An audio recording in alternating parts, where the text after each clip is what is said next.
Hi, everybody. Welcome to Rachel's Reviews. And today we're continuing our series where we are talking about Lord of the Rings, the original film trilogy. And we are finishing off with The Return of the King, the Oscar Best Picture winner.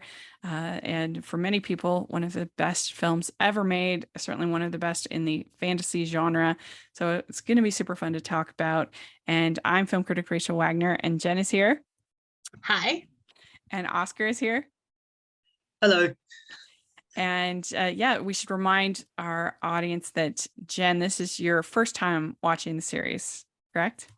Yes, I just watched Return of the King for the first time. Yes.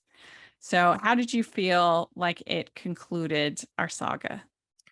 Well, I only watched the theatrical release of Fellowship, and then I watched the theatrical release directly followed by the extended version of Two Towers. So I thought on Return I would just start with the extended release. It's really long. It's really long. I loved it, but I just kind of kept feeling like, oh my gosh, this is really long. And there are 1,000 endings. 1,000 endings. But I loved it and I cried like a baby. Mm-hmm. Oscar, what do you think about this one as far as within the trilogy? Where does it rank for you? I honestly go back and forth between Fellowship of the Ring and this one, even in its extended form. And to be honest, it's one of those cases where there is a bit of personal bias to it, because this was the first Lord of the Rings film I actually saw in the cinema. And that was the film that made me a Tolkien fan for the rest of my life, actually. Yeah. Well, this film I actually didn't see in the theaters. I've never seen it in the theaters because it came out when I was on my mission for my church. So I didn't get to see it. So when it came out, and that was, and I even remember seeing the posters and stuff, like, oh, I wish I could go see. Wish I could go see it. And I remember my my companion saying to me, "You'll reach a point where you won't even see those posters or those signs." I'm like, no, that's not gonna happen. Not with something as epic as Return of the King. So I didn't get to see it. But then when I came back from the mission, I was, of course, one of the first movies that I watched, and it was a lot of carnage for a fresh missionary. It's like, there's like heads and I don't know. There's battles, and I just wasn't quite ready for, I think, that level of battle for a fresh green off the mission. Yeah, I definitely see what you mean. Yes. I mean, the very first movie that I watched when I came home was The Incredibles, which was a good, I think, good gateway. It's a good one to watch. Yes.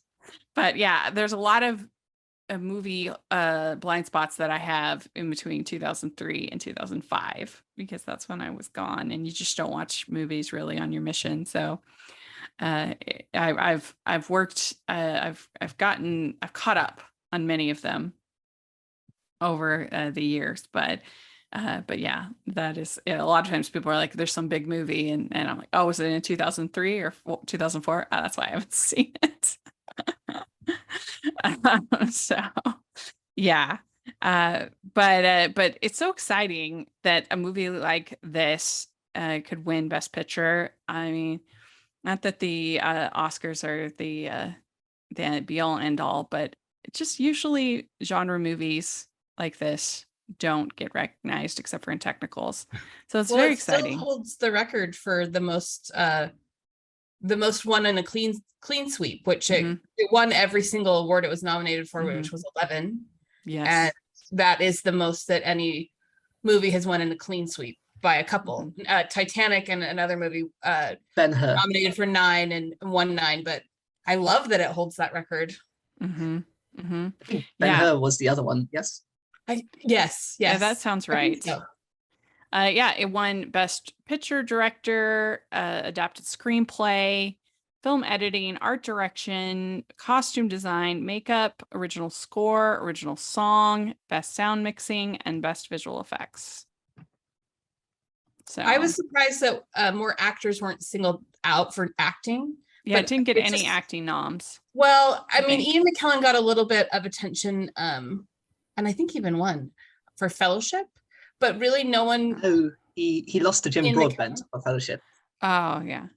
Yeah, he did get, that's right. He did get nominated. Yeah. But yeah. So sorry, go ahead. You No, I just meant that I was surprised in looking back, but then I was happy when I found out that the cast won the SAG for this movie. So they all have an acting award for the movie. It made me feel better. Yeah, that's true. Almost all of them. There is one actor who's not actually included because Oh, he who was cut. it? Because he was cut from the theatrical cuts. It's Christopher Lee. Oh, that makes me sad because he really did. I would want him to have an acting award too. Oh, interesting. Me too. Yeah. I don't hold a lot of things against Peter Jackson specifically for this trilogy, but in the case of Christopher Lee and cutting out his big scene, yes, that's the Is one. it available to see somewhere? It's on the extended edition. Did I watch it? I probably did. Because Yeah. I watched Did you see Extended, Saruman? but I took, Did you yes, I did. And I saw him die. Yeah. There you go. That's the one you saw. Yeah. You saw It was amazing. So we start out with this opening scene where we learn how Smeagol found the ring, and that he kills his cousin over it. And that was a pretty effective scene as far as really giving you the backstory of Gollum, and also kind of helping you to remember the power that the ring has. It also very sets up Smeagol and Gollum very effectively as the more personal antagonist to Frodo and Sam. Whereas in the last film, he was kind of sympathetic in the sense that he was at war with himself. But here, seeing the murder done firsthand, it just gives you a different feeling whenever he's on screen. Agreed. I think you lose any sense of sympathy you could have ever had for him. Yeah, but you also see what Frodo is turning into. It kind of helps you see the trajectory of how Smeagol became Gollum, and you're seeing that through the course of the movie with Frodo. Yeah, absolutely. And Sam is getting frustrated with Gollum, and he's going without this lembas bread, but enough that Frodo can get home, is what he says. And then we have I say AGL. We have Aragorn, Gimli, and Legolas, and Gandalf, and Theoden, and Eomer. They meet up with Merry and Pippin, and we get a big scene where they're all eating together. Nice little moment of levity from the two hobbits. Nice little break. And well, and it's good to see them all together. Yeah, it's the Fellowship partially reunited. Right. I was happy. I'm like, oh, look at the gangs all together, except for, of course, Frodo and Sam. Yes. One detail I like is how Gandalf is he's a little not in the mood for their antics. Going hobbits. It's true. So then we have Gandalf and Saruman. And Saruman says, "Save your pity and your mercy. I have no use for it." And that's when we see Grima getting shot, and Saruman falls off the tower, getting speared on the mill. That's pretty intense. It's also an indirect reference to Dracula being a heart, a stake through the heart. I didn't even think of that. Yeah, I didn't either. That's cool though. And I did kind of like just the slow, like his body like slowly going down. I don't know why it was so dramatic, but I liked it. It was. It's actually his scene where he's stabbed in the back by Grima is a reworking of his actual death in the book, where he basically takes over the Shire towards the end and has to be rooted out, but he's betrayed in the end by Grima, and Grima is shot. So it's a fascinating case of taking what the scenarios of the page, but reworking them for the context of this story.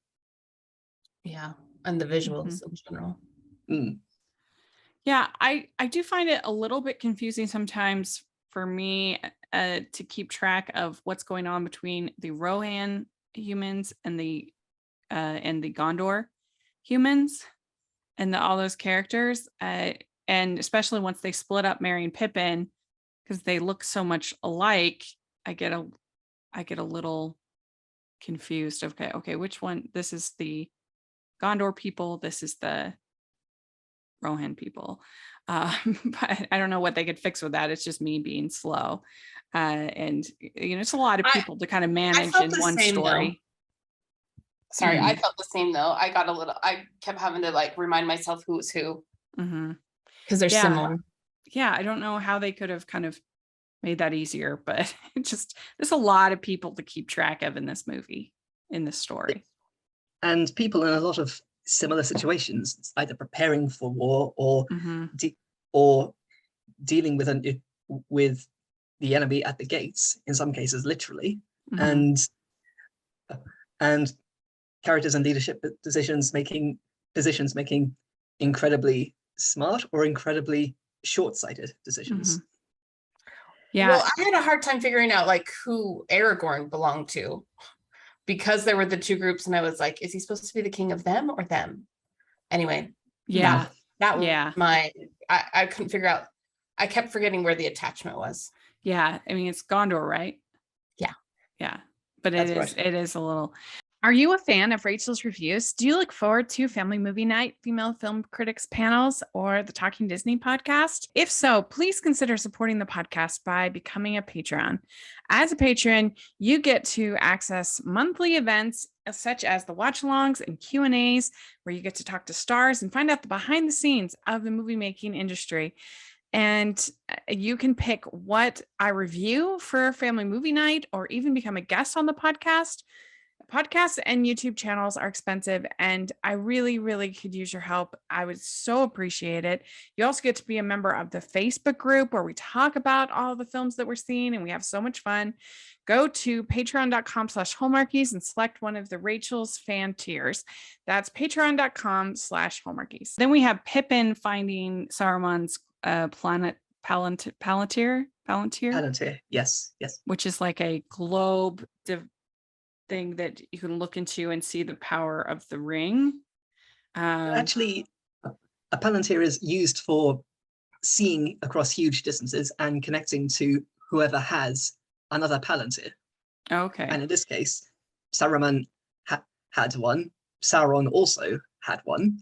That's how they were able to communicate. Okay. Well, it looks into the ring now as they have it, because I guess it's because of Sauron.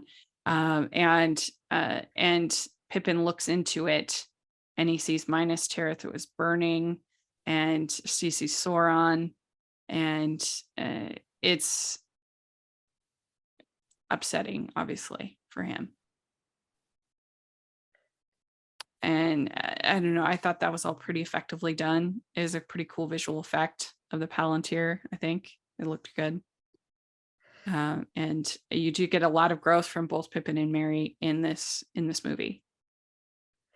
I actually really loved that they were separated in the movie, and that you got to kind of see their own journeys, but they were so similar, and got to see them fighting in different regards. I don't know why, I just really liked that.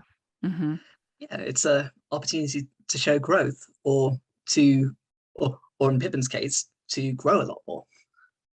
And when they first get separated, I love when who's one of them says, he followed me everywhere since we were tweens. Oh, that was Merry. Yeah. Mm-hmm. And I just thought, oh my gosh, so it was such a significant thing for them to be separated. Yeah. Because they haven't really lived life without each other. Mm-hmm. Pretty much, yeah. Yeah. We get it's very similar to, if we were to relate it to Tolkien's experience, to seeing off friends in different regiments in the army and potentially never hearing from them again. Oh yeah. Mm-hmm. Oh, that makes sense. Mm-hmm. Like childhood friends that you just send off to some new life thing, and then you never see again. We Oh, also get a nice scene between Aragorn and Gandalf when Aragorn says, "What does your heart tell you?" And Gandalf says that Frodo is alive. It's a nice moment. I And rewound then- it and watched it twice because I thought it was sweet. Yeah, it was a good moment. And then Gollum, he's talking about the precious, and you see this whole scene where he fights with himself, going back and forth, back and forth. That was extremely well done. Andy Serkis is a genius. I said Andy Serkis for the win from Yeah. my couch when I was watching it. I was like, holy cow. Yeah. It's tough to say. Is this still his very best mocap performance, or could Caesar the Ape be a contender? I'm still tempted to say Gollum, personally.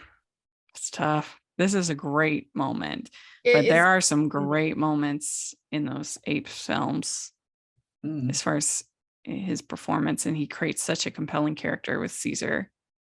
Interesting. But it just goes to show how groundbreaking this trilogy was. Yeah. Yeah. Well, and the back and forth with him, like, I mean, I really felt like he was two people. Yes. Yeah, I agree. And Yeah. and I just remember Oscar saying the last time we were talking about how, I mean, he's just tormented, like his biggest torment is with himself. And he's Mhm. being tortured by himself. And I don't know, that really, I felt like came alive on the screen in this movie for me. Yeah. Mm. So you really get the sense. Sorry. Oh, go you ahead. carry on.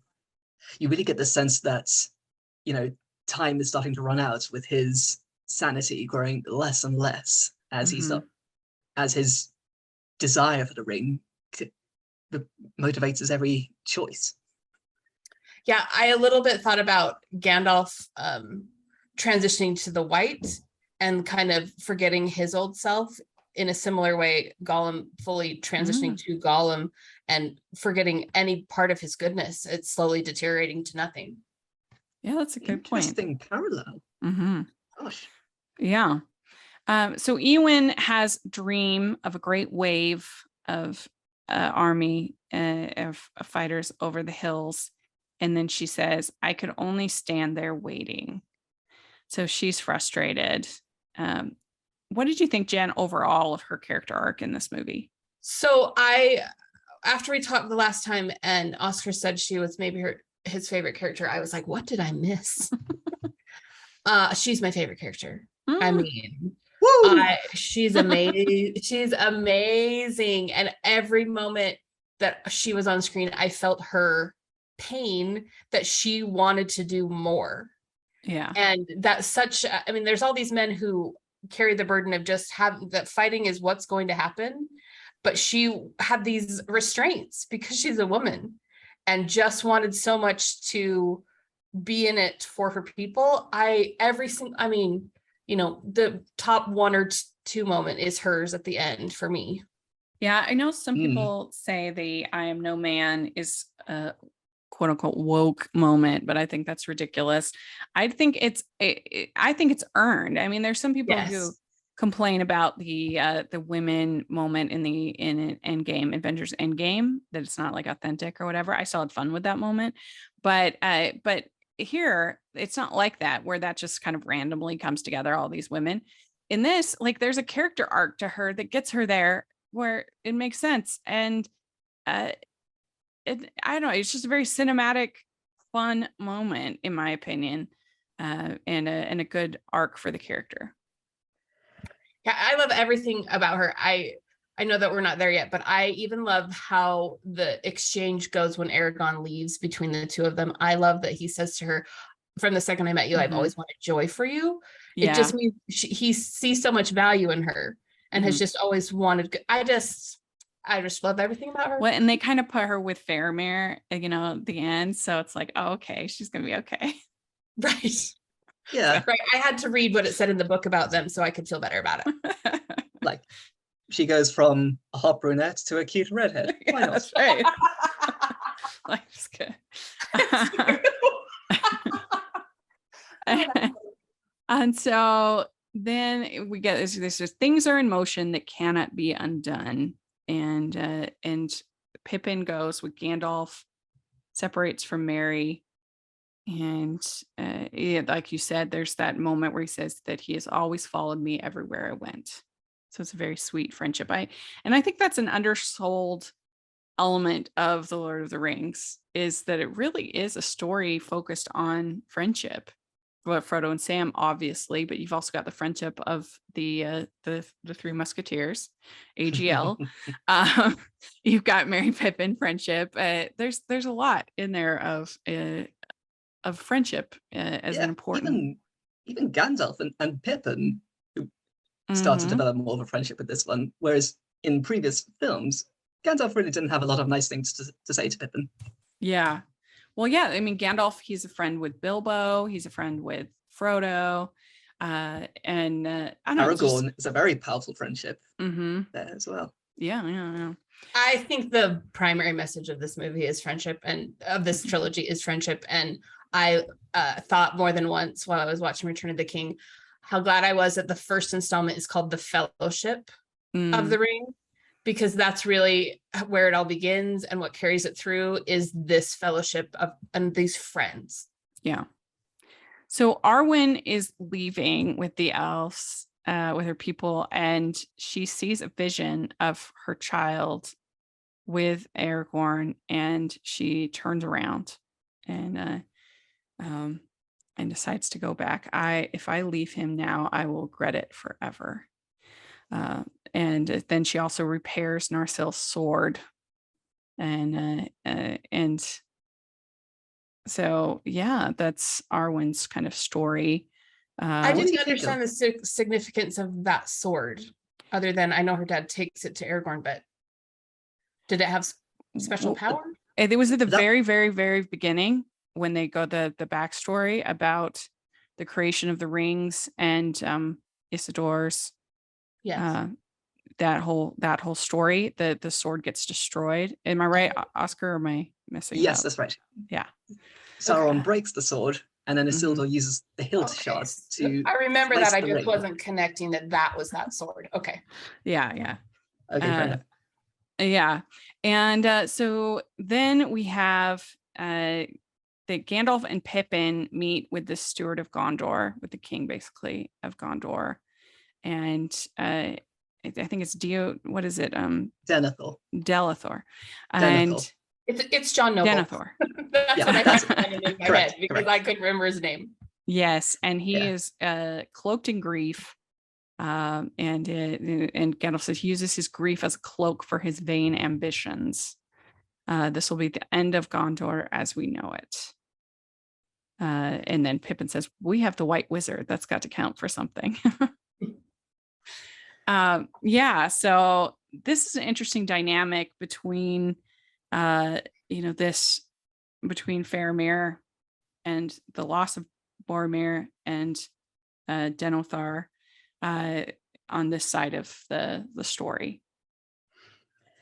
Yes, you essentially see a man who's consumed by grief and lashing out at his only living son, who won't even give him the chance to try to measure up to Boromir in some way. Yeah, It's he really, says that Boromir really was dark. loyal to me, not some wizard's pupil. It sounds flippant, but that's actually partly because Faramir was described as more of a scholar, more of a poet, less of a fighter than Boromir. So he was actually more given to wanting to be with Gandalf than learning swordsmanship as a child. Yeah, I like that they kind of say that when Pippin tries on his clothes, and he says that they didn't fit him that well either because he wasn't much of a fighter. It was more his brother. That's right. Yeah. They reflect that character, that part of his character there. Yeah. So then we have the Witch King of Agmar, who is the one that stabbed Frodo on Weathertop, and who's coming after them. And then Frodo, Sam, and Gollum go to the Lost City, and there's like a secret stairway And I really like the way the camera kind of gets into Frodo's head. You really get a sense of sort of the chaos that he's feeling. I thought that was very effectively done. I agree. It's you really feel just as destabilized as Frodo does when he's Hmm. in the proximity of the city, Minas Morgul, and the ring starts influencing to walk towards it. Hmm. And It's Frodo says, also a "I can rare. feel his blade." Mm, Hmm. I the thought Witch that was King, interesting that he could feel that wound again as he got yeah, closer. yeah. I also think it's also interesting how close the Witch King was to potentially sensing Frodo and taking the ring. Hmm. Yeah, you definitely get some tension for sure. By So that then, point, by that point, the border's set, as Gandalf says, and the armies start to march across the land towards Gondor. mhm. Yeah, then we get a battle at Gondor, and then and is this the minus Tirth battle, or is that something different? The battle in Gondor. First, the army. First, the Yeah. army attacks Osgiliath. Sorry. Mm. I still think it's a little blue on blue sometimes. It's a little hard for me in the big battle scenes to kind of figure out, okay, what's happening. When it gets closer up to when you have more, it's a smaller group of fighters, I think it's more effective. The battle scenes go on a little long for me still in all of these movies. That's just not my kind of action, I guess. But I recognize that a lot of people really, love that. I could have used way more. I'm just more interested in people and their journeys, characters and their journeys, than I am I battle mean, scenes. I mean that's understandable. Battle scenes may be engaging to a different kind of audience or a younger audience, but in Hmm. this case, I like. I still feel that the strength of this film is its ability to have all of those be engaging, not just leaning on the action scenes as a last resort. Yeah. I really did. I didn't before this movie, but really felt like the battle scenes were long. I typically loved the initial shots and like when the volume of things would start to happen, but just felt like they went really long. And I too am more interested in the human connection Hmm. pieces. Yeah. But they did feel long, and but I do agree that the biggest strength of all of this is you do just feel transported to being there. And so then for me, I was sad when they started to feel long because it takes me out of it. Well, and the books Hmm. are less battle heavy. I mean, Helm's Deep is barely in the second book compared to the way it is in the movie. And so I think that yeah, I mean it's just different preferences. I still obviously still enjoyed it. They do a pretty good job, but I could have used. I mean, again, I was watching the extended edition too, but some of those battle scenes go on a little long. But they light the what do they call it? The Uh, beacons. The the beacons. beacons. Yeah, the beacons, trying to get to the people in Rohan, trying to get them to come and help. And then We get we have Faramir talking to Pippin. A generous deed should not be acted so coldly. And Pippin joins the royal guard army. And Faramir says to his father, "You wish our places had been exchanged, that I had died and Boromir had lived." Which is why I think it's maybe a little bit surprising when they think that Faramir has been killed, because they go on this basically suicide mission, that this suicide battle, and they bring him in. They think that he is dead, and he all of a sudden is like prostrating in his grief. These manifestations of my son is dead and everything, and it's not really surprising, but it just proves how big of a narcissist this Denethor is. Yeah, and to hear that from anyone's father, that he wishes you were dead instead of your sibling, that is, I I have a pretty good relationship with my father, so I can't actually imagine that. I can't imagine being in Faramir's shoes for that. Yeah. It's horrible. I kept thinking about right after I watched it, the conversation where Gandalf says to Faramir, "Your father loves you, and you will he'll He will remember remember it before the end. before it's over." And I kept waiting for that. Like, it stayed with me that he said that. I loved that he said that, because that's what Faramir needed to hear. And I feel like Gandalf is the answer to everything for everyone. And I don't know, it really stuck with me. Like, I just kept waiting for that. I'm like, it's going to happen because Gandalf said it was going to. Mhm. Yeah. So then there's also the scene between Gollum and Sam where Gollum tries to take the rings and then he blames Sam and he says the fat one cannot know the burden. And then you see that he tells Frodo that Sam is going to ask for the ring, and Gollum throws out the bread and blames Sam. And that's when Sam says, I could carry it for a while. And so Frodo leaves Sam and tells Sam to go home, which is tough. It's very tough.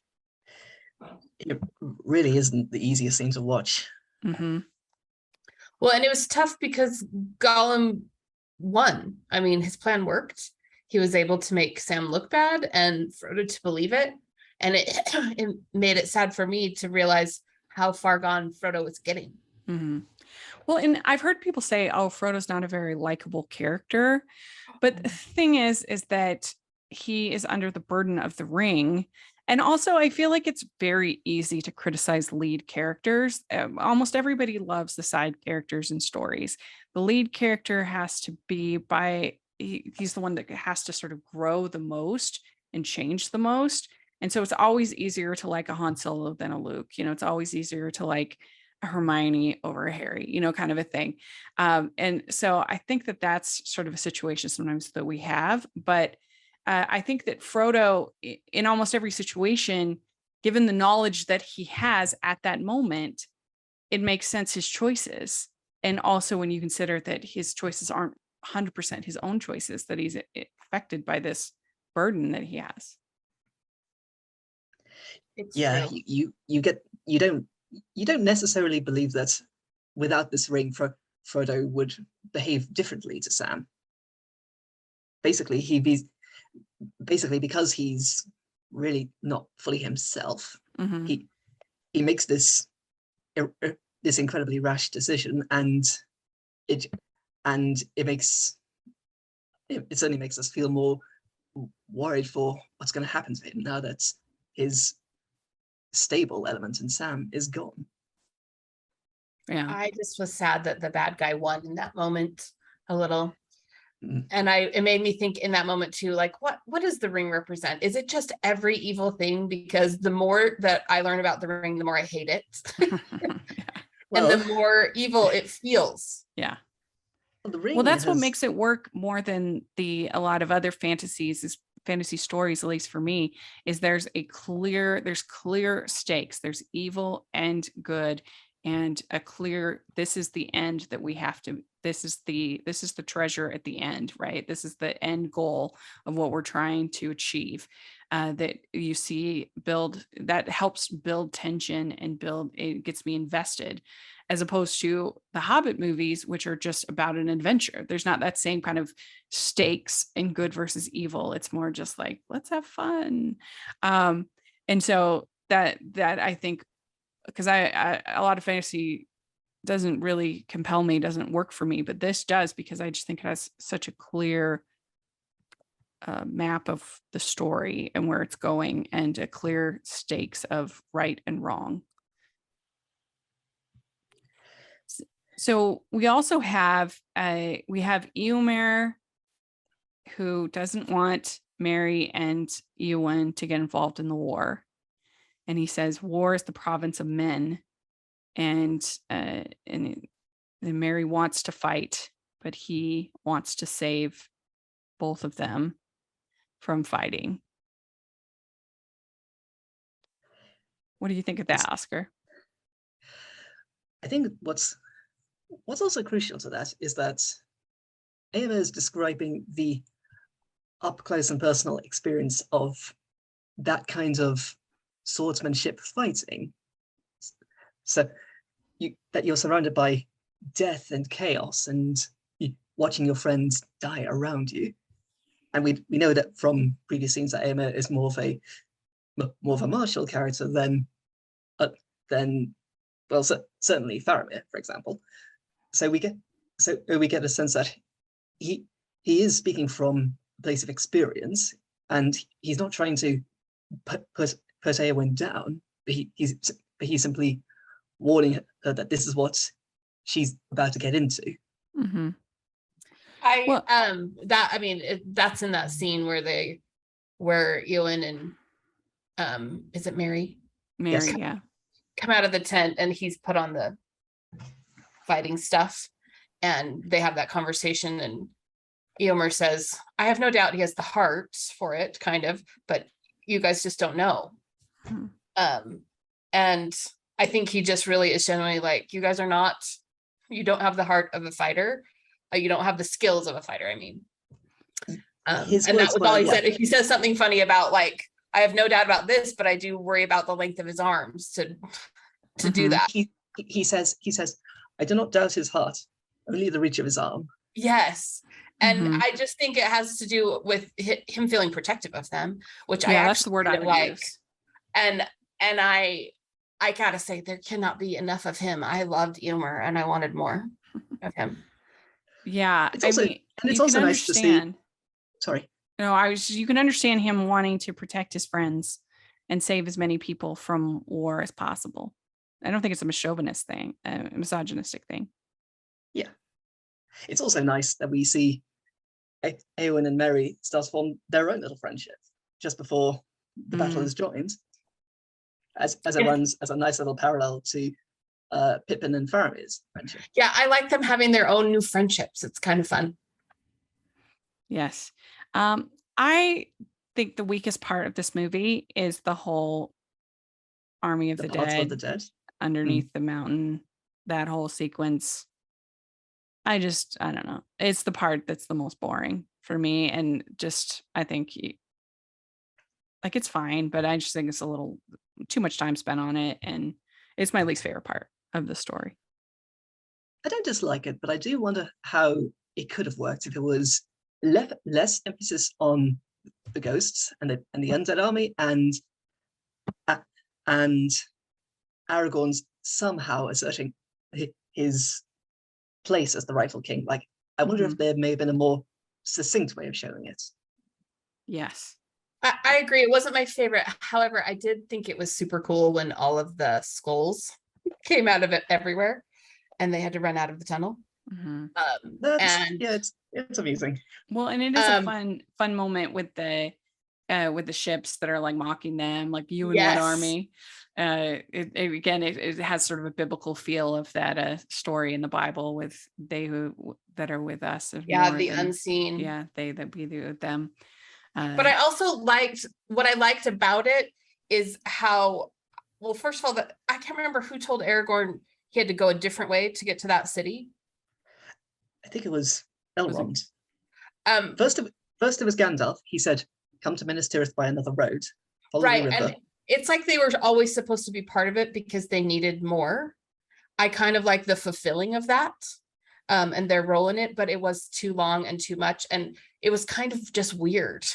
I mean, I know it's part of the story, but it just was kind of weird that there were the ghosts, and I had to rewind it and so I could understand why they were cursed and how it was going to be freed. And there are so many I didn't fully understand, and there's a lot to note about Aragorn being the king and being named the king and being said he was going to be the king, leaving the ranger life behind, but specifically in that only the king could free them from the curse, and that he had the ability to do that was interesting to me in decidedly saying Aragorn's the king.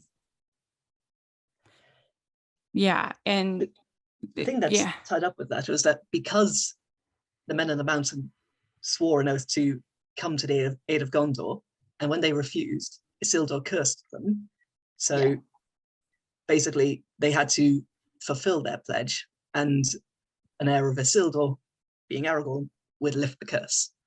Yeah, and he has the sword at this point because Elrond has come, and he comes to get Aragorn to save Arwen, yeah. So does the fact that he's in possession of that sword mean that he's the king? No, sorry. The sword is an heirloom of Aragorn's ancestors, and it is used in the films as a representative that he has stepped up to the plate to become king. Yeah, and that the army of the dead recognize that, and they can, and he tells them they can lift the curse. And we also get this long scene between the King of Rohan and Eowyn, and he says that I would have you smile again. You shall live to see these days renewed and no more despair. And I thought that was a nice moment doing that.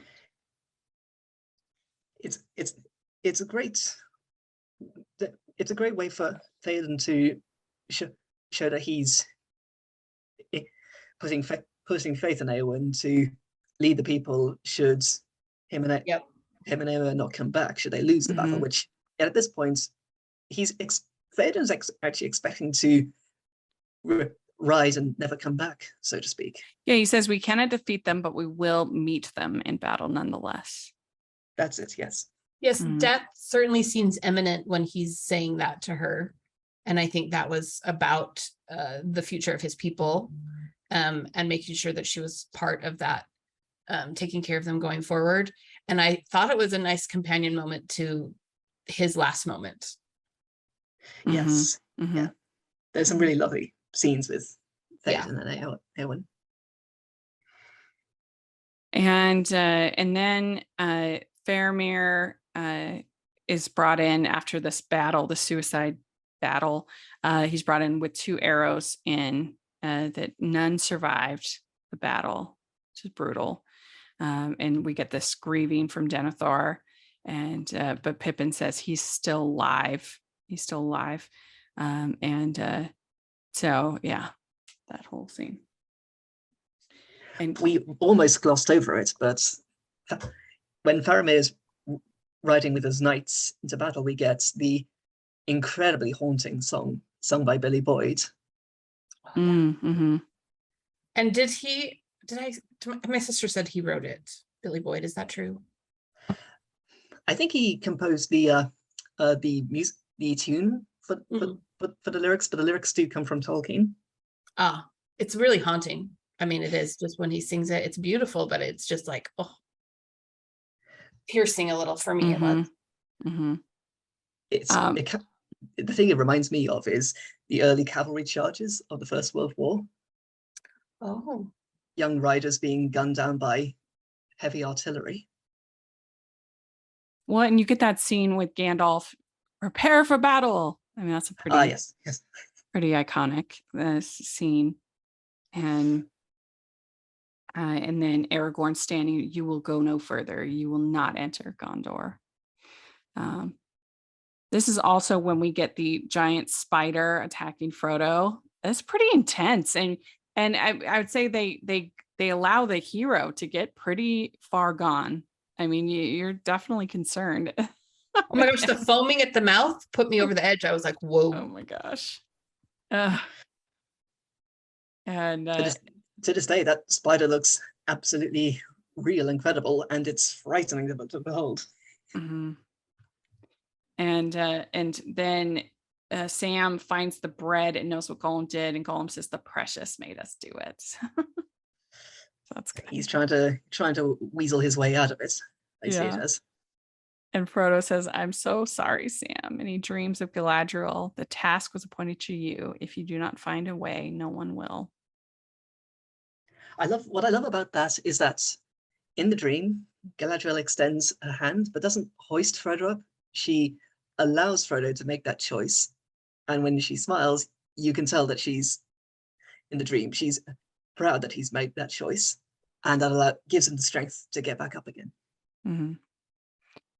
Yeah. I We like love that. her, how the way they use her within the story, I think is very effective. You kind of bring in Kate Blanchett, and her sort of uh, just her screen presence and everything. And it just kind of, I feel like they use her very effectively. Yes. It's little, She but it's always brings. impactful. Sorry, go ahead. Sorry, I was just saying that it's little. It's a little, but it goes a long way. It's very Yeah. impactful. Yeah. So the orcs find Frodo, and they said this fellow isn't dead, and then they take him off all of his clothes, and they think, oh no, he has. So Frodo thinks they have the ring, and It's also that also comes on the heels of Shelob stabbing Frodo with her stinger. yeah, the That's what spider. knocks him out. Yeah. And Sam fights the Shelob away by himself. Yeah. Yeah, That's this was so the cool year when they for giant spiders in movies, because there was in Harry Potter also. Well, again, this was clearly the source material for Harry Potter. I did think it when I saw the spider. Yeah. But it was so cool when Frodo sees Sam from behind the spider coming into attack. I really loved that. Mm-hmm. Then you have a moment where Gandalf confronts Sauron. I think he confronts the Witch King. Oh, the Witch King. Sorry, the Witch King. Yeah, so that's good. And he said the world of men will fall. And For a moment, you see Gandalf lose hope. Mm-hmm. You can see the grief welling up in his eyes Mm-hmm. as the Witch King is about to strike him down. Mm-hmm. We also have Pippin saving Faramir from the fire, and then the horse pushes Denethor into the fire. Go Shadowfax. Yeah. And then he runs off jumps off the cliff. Not a fan of that scene. You're not a fan? Not really. It just looks too cheesy. City, yes. We see that the city is a fair distance away from the prow of the city, if you will. So he had to have run maybe a mile, maybe more, without giving out. That's true. Even Why Peter you wouldn't Jackson, just stop, drop, and roll? Like why would you run off a cliff? But nevertheless, if I were an executive at a New Line, I'd insist that scene is digitally scrubbed out. We'd like to take a second and thank our sponsor for this episode of the podcast. It's the Hallmarkies merch store. Are you looking for that perfect gift for the postable, hardy, or Hallmarky in your life? What about getting that t-shirt or hoodie that will help you stand out at your next holiday party? Now is the time to check out the Hallmarkies merch store. Full of festive designs by artists like Jessica Miller, Carrie from Hallmark Comics, and more. You can even have more than just shirts, but totes, cell phone cases, notebooks, mugs, and more. And it isn't just Hallmark. We have designs for Anna Green Gables, Man from Snowy River, The Nanny, and more. Every purchase at the merch store goes to help support the podcast and allows us to make the great content you know and love. There are frequent sales, so go to tpublic.com/stores/Hallmarkies or see the link in the description. That's tpublic.com/stores/Hallmarkies. Pippin says, I didn't think that it would end this way. And Gandalf says, no, the journey doesn't end here. Death is just another path, one that we all must take. The gray rain curtain of this world rolls back and all turns to silver glass. And then you see it. What, Gandalf? See what? Gandalf says, white shores and beyond, a far green country under a swift sunrise. Pippin says, well, that isn't so bad. Gandalf, no, it isn't. Which is a good moment. It's a wonderful moment. Mm-hmm. Maybe my favorite scene of the two of them. Mm-hmm. No small part because it's also lifted from the last chapter or near the end of the last chapter of the book, when Frodo actually holds the Undying Lands for himself. Mm-hmm. So the Nazgul dragon with the Witch King takes down Theoden, and then Eowyn says, "I will kill you if you touch him." So her and Mary take down the Witch King, and that's when she says, "I am no man," and she stabs him in the face. I loved it. Yes. Fantastic, I cheered. phenomenal moment. Yeah, I cheered. And it's also significant that it didn't come out of nowhere, to your point earlier, is that he says, no man can kill me or something right before she says that. Mhm. And so it's not like that came out of nowhere that she's announcing that she's responding to him. But oh my gosh, that's a win of a moment if ever I've seen one in a movie. Yeah. Yeah. So then we have this little bit of comic relief in the battle because Legolas and Gimli are still counting. and Legolas overtakes this Oliphant and he says, and then Gimli says, that still only counts as one.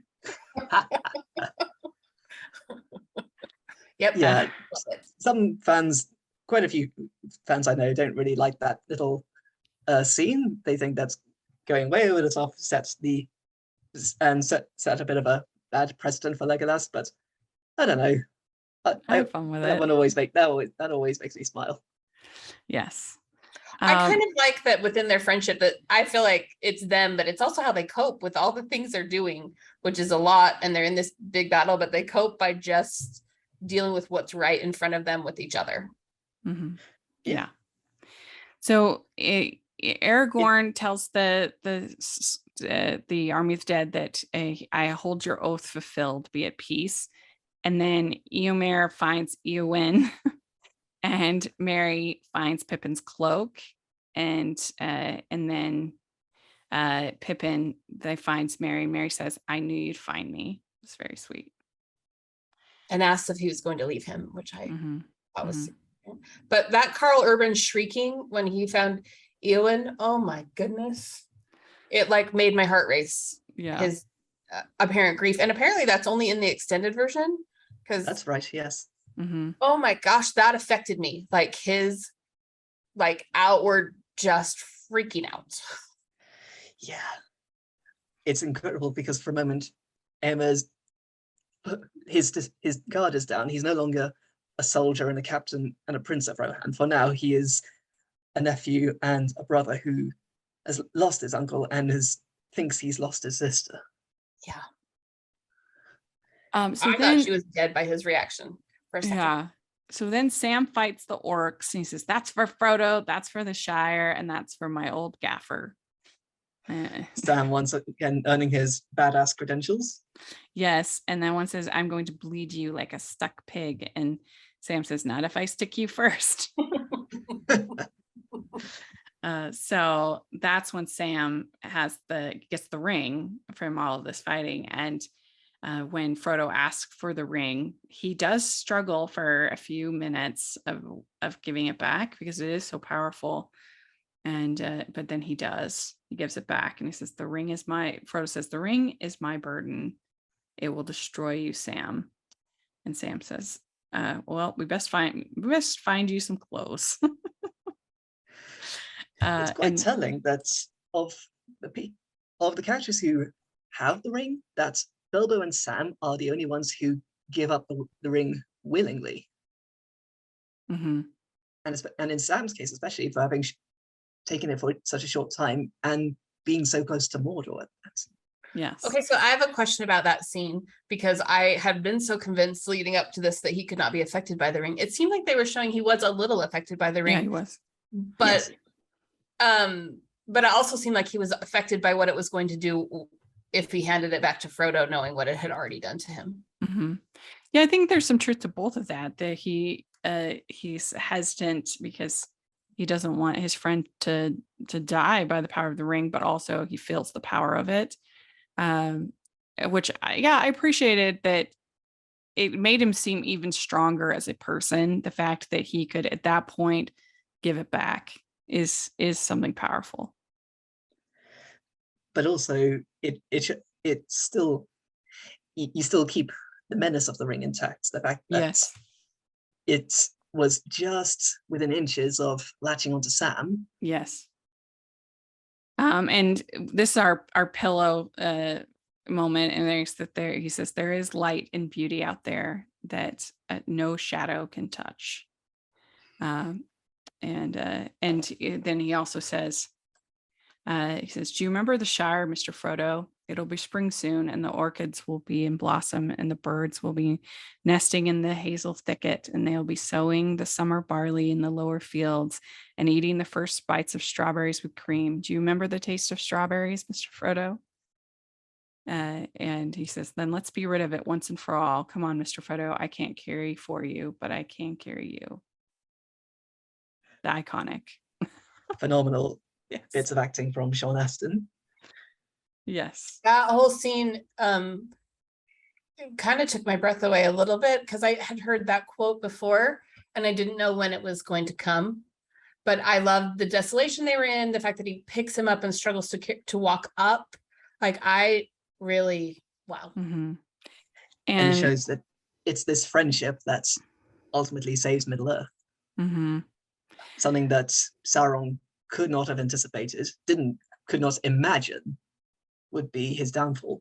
Because Sauron doesn't have friends. Sauron. Mm-hmm. Very Well, much so then we have Aragorn taking his place as the king, leading the battle, and the agent of Sauron shows everybody Frodo's shirt, and then Aragorn kills the agent, and he says, "Sons of Gondor, of Rohan, my brothers, I see in your eyes the same fear that would take the heart of me. A day may come when the courage of men fails, when we forsake our friends and break all bonds of fellowship. But it is not this day, an hour of wolves and shattered shields when the age of men comes crashing down. But it is not this day. This day we fight by all that you hold dear on this good earth. I bid you stand, men of the West." So. Fist pumping. Eat That's your the- heart out, Braveheart. Right. That's exactly what I thought. I was like, oh, that's better than Braveheart. That's the one at the Black Gate, right? Yeah. Oh Yes. my gosh. I asked a lot of people what their favorite moment was in Return of the King, and several people said that one. Yeah, it's iconic. It really is. You can't imagine any other actor than Viggo Mortensen delivering that speech Mhm. and rousing everyone in that way. Mm-hmm. Yeah. A little known fact, when the horse rears up, that wasn't planned for. The horse actually did so on its own volition after Viggo completed the speech. Oh, really? Yeah, Well, that's amazing. And Yeah. and it made it in the movie. that's it. So we have this whole scene with Gollum attacking Frodo, and Smeagol lies, and then Sam attacks Gollum, and then Frodo runs up the mountain, and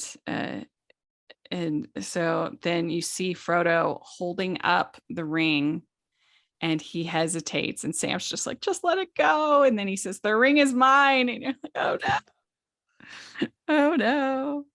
I didn't know how the story ended when I saw it in the cinema all those years ago. So for those couple of minutes, I really thought this is how it's going to end, with Sauron winning. Oh, I was 11 at the time, but Yeah. heart was in my chest, heart was in my throat at the time. Yes, and he puts it on, and this because he's like, and so he's invisible, and Sam is just so upset, and then Gollum attacks him, bites off his finger, and falls into the lava with the ring, and you know, it's a really great ending.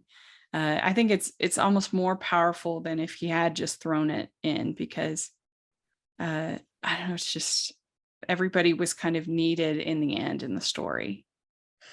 And it also brings back what Gandalf said in Fellowship of the Ring. My Mhm. heart tells me that Gollum might have some part to play yet, for good or ill, before this is over. Yes. And then of course Frodo's hanging off the cliff, and Sam saves him. And it's very There's exciting. a great sense that he still hasn't let go of the ring yet, because Mhm. it isn't up until Frodo makes the choice to reach out in a shot paralleling Frodo pulling up Sam at the end of Fellowship. This time it's Sam saving Frodo, that finally the ring is destroyed. Mhm. yeah, It's he hasn't gone. really come back from the effect of the ring because he didn't give it up willingly. I mean, Gollum took it in his finger. But I loved that I thought about that moment quite a bit, about how so many times, like, you're strong up until the very end, and then you just can't do it, because it says like he would still have his finger if he would have just dropped it at that. He was there at the top of the mountain if he would have just dropped it. But I love that like end permanent kind of effect that it had, that he couldn't do it. Yeah. And then Sam saying it's gone, it's done. Such a relief. Amen. Yes.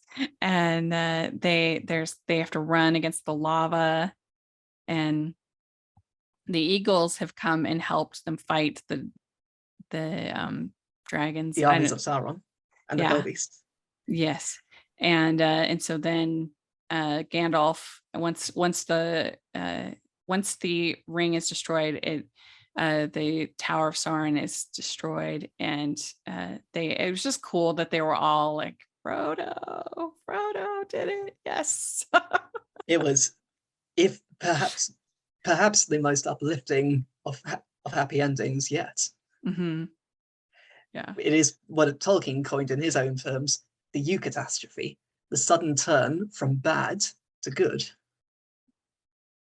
There are several of those in this trilogy, but that one is the most significant. It's such a relief. Yes. And so then just Gandalf.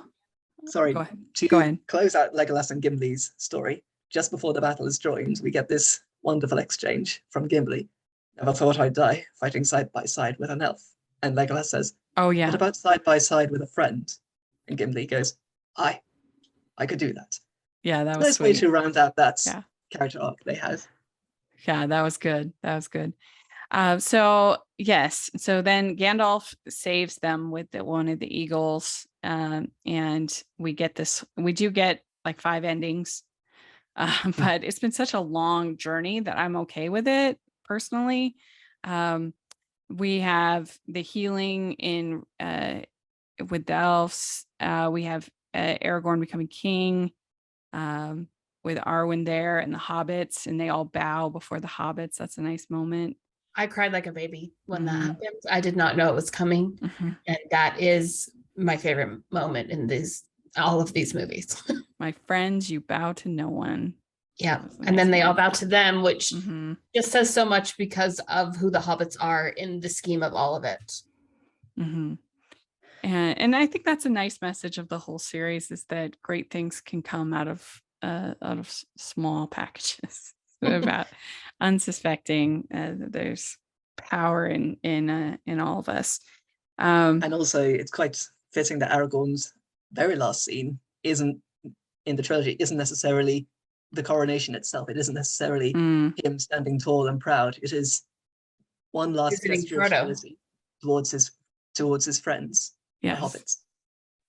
So then Sam marries Rosie, like he said he would earlier. And well, it's interesting because when I asked several people what their favorite moment in Return of the King was, 2 people said it was that moment when Frodo wakes up and each person comes to see him is so happy to see him, which I thought was interesting because that wasn't, because something happens to me in this epilogue where I thought it turned into a Jane Austen film for a minute.